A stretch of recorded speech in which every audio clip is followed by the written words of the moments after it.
All right, let's bring in CTV's Rachel Aiello. She's covering the NDP today. She is in Montreal. Hey, Rachel, good to see you. Hey, Todd, good to see you too. So what's at stake here for the NDP? What are we hearing from Jagmeet Singh? Does he realize, what's on the line?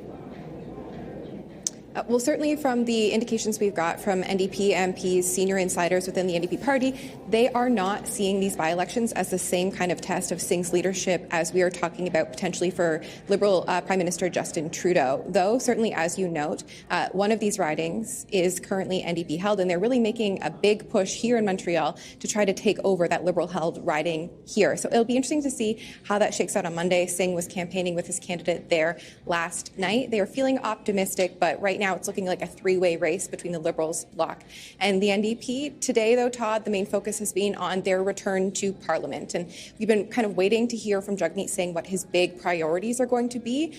Right now, it's looking like two things. Housing affordability, he's talking there about this new bill to go after corporate landlords, and then this other conversation around putting a price cap on essential groceries such as bread and baby formula. So those seem to be the two big issues for the NDP heading back to the House. I was kind of thinking we'd get a bit more clarity on big red lines, but it really looks like they're not going to put their cards on the table yet, going to take every instance and every vote that comes on a case-by-case basis. Hey, it's been a week now since that political deal was, quote, ripped up, quote unquote, by Jagmeet Singh, the political deal he had with the Liberals. So what's the fallout there? No doubt there's a lot of buzz in the hallways where you are about that decision.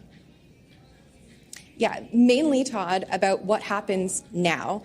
We heard from Jagmeet Singh yesterday that he hasn't actually called the Prime Minister. They have not spoken. Even though they were in this deal for 2 years, he didn't seem to be interested in having any sort of conversation with him, even though the NDP are clearly going to be trying to angle and leverage the Liberals to get some stuff done early into the fall sitting. But this has kind of prompted this bigger conversation around the election, and we heard it right from Conservative leader Pierre Poilievre again today, pushing on Jagmeet Singh to back him in a vote of non-confidence. Reporters here in Montreal tried to ask basically 6 ways to Sunday to Jagmeet Singh this afternoon, what are you going to do when that vote comes up? Will you vote non-confidence? And they are really dodging that question, saying at this point he's not going to listen to Pierre Poilievre. And what I've heard from the conversations I've had, Todd, is that NDP MPs are heading back to the House not wanting to feel goaded into voting non-confidence with the Conservatives. So kind of how I expect this to play out is they're going to put some of these progressive asks on the table, see what the Liberal government does about it, and then be able to use that in action, if they don't move on it, as their reasoning for pulling support. But I don't think they're going to go without having